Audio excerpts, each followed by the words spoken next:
Hey everybody, DDB Model Cars on YouTube. Um, just kind of want to do a quick little what's on my bench, and also a huge shout out to Papa at Papa's Model Car Room.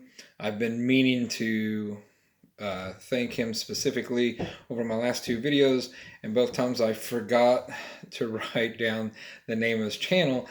I always just think of him as Papa, and I wanted to make sure that I gave him the proper shout out that he deserves. Papa at Papa's Model Car Room. Uh, he specifically mentioned me, even though I don't have a shop card or anything, but he mentioned me in a video the other day, and because of that, my subscribers have really shot through the roof, and I just really appreciate that. I mean, it's something he didn't have to do, and I just thank him from the bottom of my heart. Just greatly appreciate it. Um, so, on to what's on the bench. So, let me pause this and get things moved around, and we'll see what we can do. Okay, so like I said before, I'm working on the 1960 Ford Ranchero for a gal at work, and this is a really, really simple kit. Uh, if you got somebody that's new into modeling, or if you want something that's a little bit of a slump buster, this would be a good kit. It's like I said, I've always said I'm not the biggest fan of how the body itself looks, but as far as the kit goes, it's pretty good. And man, it's really a simple kit. There's not a whole lot of parts. I mean, what you're seeing here, other than the chrome and the wheels and glass, that's pretty much it. So not a whole lot. It should be pretty fast. I'm gonna take a little bit of my time because I have to two-tone the paint. Like I mentioned, I'm gonna paint it the way Happy Guys did on his, and do the inset here. I'm gonna do that red. I'm probably gonna spray the chrome instead of doing it by hand, but I'm not sure yet.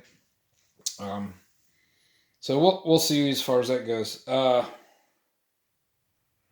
But yeah, so I'm hoping to have this done by next weekend, anyways, for her. But that's just because I'm gonna let some time to let the body and stuff cure up before I do any masking on it. Um, so also in the meantime, like I said, I have some kits that are started that I'm going to finish. So let's talk about those. Okay, so everybody knows this kit. I have several of these. One of them I have is actually in a three-car kit. It comes with the Nova, and then a Impala, if I remember correct, the third one. And I think it's also a 67. Anyways, I'll show you guys that sometime. Um, I've only seen it the one time when I bought it, so uh, but it's kind of it got exposed to something in my old garage, and so the parts they're nasty. They're all in the bag, but everything that wasn't in the bags got almost like a mold or a funk or something on it. I don't know, and I'm sure all the decals are just absolutely trash. Um, but I also have, I think, one more of these, if not two more of them. And one of them, the body is actually got a piece missing out of the window on it, like on my Nova. So I don't know what it is about, my luck with windows, but most people don't buy them to build this kit, and I sure didn't. I bought it to use, the tub and everything, and the parts, the engine and the wheels and stuff, like most of you do. But Fred Henry built one as kind of like a stock car, and man, that really looked good. And then for the Pro Street build, a bunch of guys had actually built the kit itself, and it's such a good looking car. And I think sometimes we forget just how beautiful of a car the 67 Chevelle is. I actually got an opportunity to talk with a guy that owned one just a couple of months ago. We were on a power tour type thing, and man, it's beautiful in person too. So this is mine. As you can tell, yeah, that's glued on there. So the interior is pretty much done. Um, I didn't do much of any detail at all on the bottom. I'm building this for me.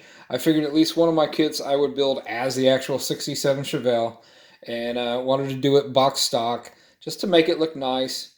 And so I went with this color. It's the first time using it. It's a metallic cobalt blue, and man, I really think it came out beautiful. Uh, Let's show you the body here, and maybe put a little light on it, see if that'll help. Uh, so it it it doesn't pop so much. It's almost like a matte color with a metallic flake in it. Um,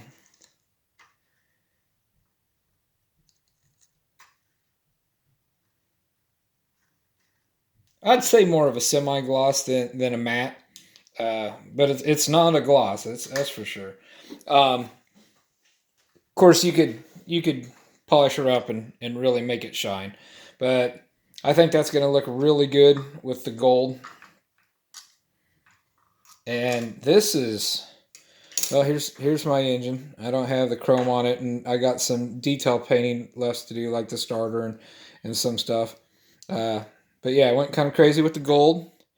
I was going to do aluminum, and once I sprayed that blue, I thought, man, gold would look good on the wheels for that. And then once I decided the wheels were going to be gold, then it just turned gold fever. So, so yeah, but it's mostly done. I mean, I got like, and I think everything that's left to put on is either chrome, and I'm going to leave it chrome, or it's already painted. It just needs assembled. So won't take me long at all.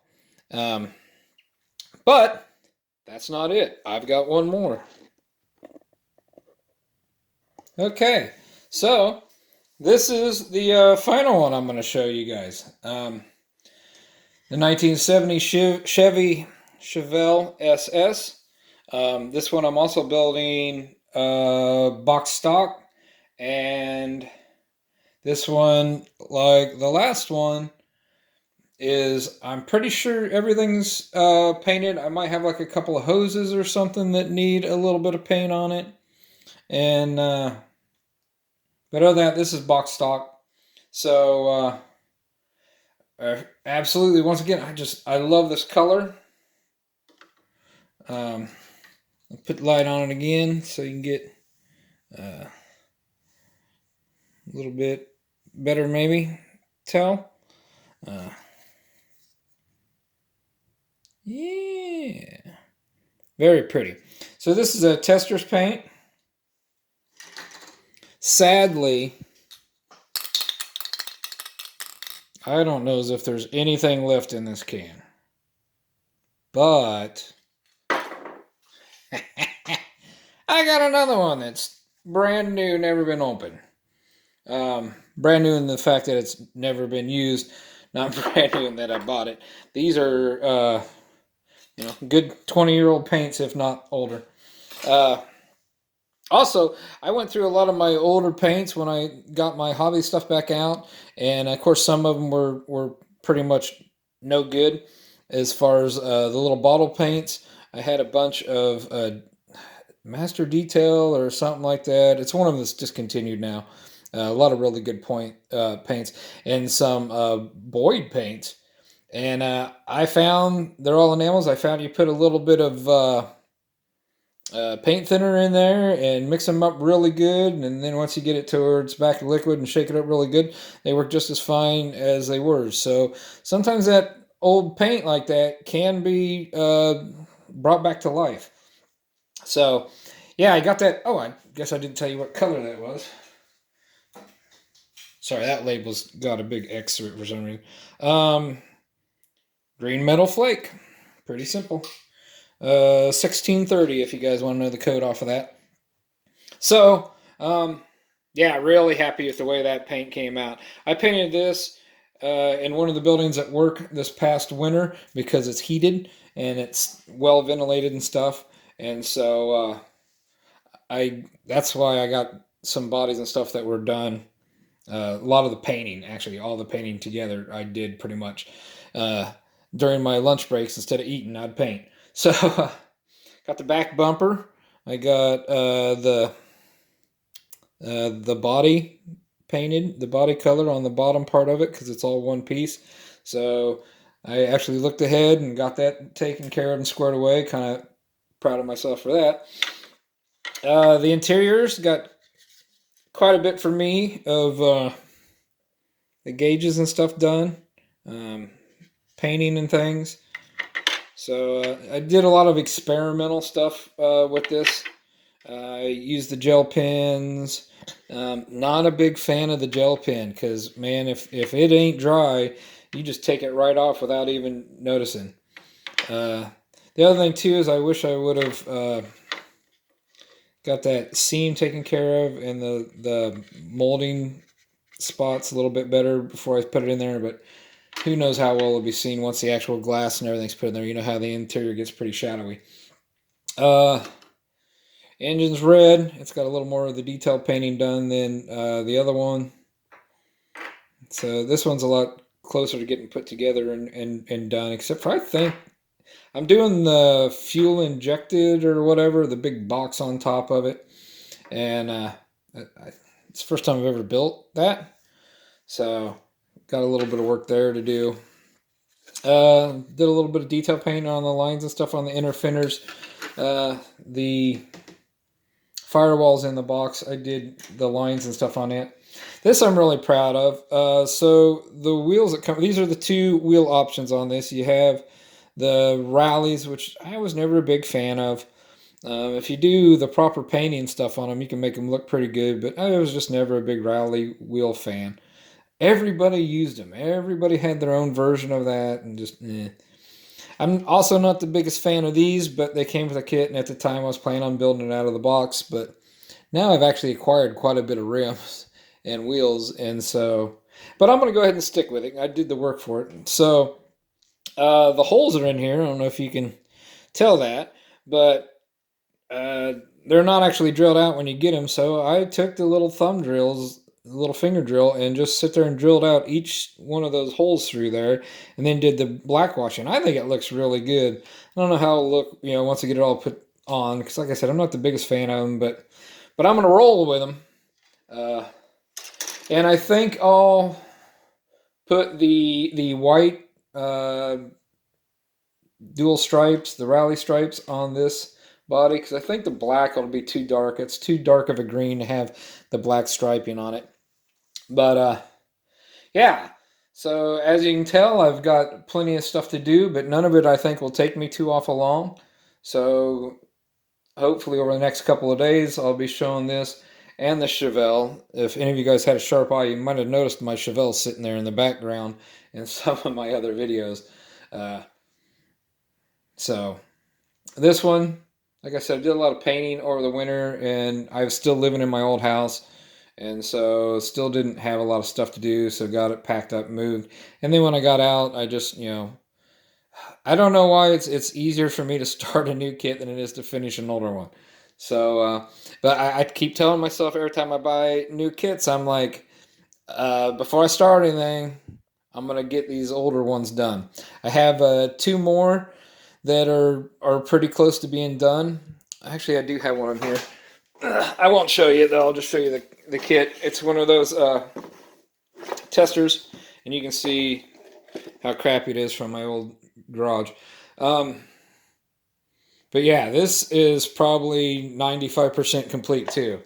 And then I have a little Ford Courier step side, and it's got a V8 in it with the NASCAR wheels. It's NASCAR engine in it, and it's pretty close to being done too. So, but it's buried deep in my garage stash. I actually think it's on the bottom in the back row, and so it'll take some motivation for me to dig everything out to get to it. So, but hey, thanks for for watching and subscribing and for liking. And I really appreciate it, guys. And I will catch you next time.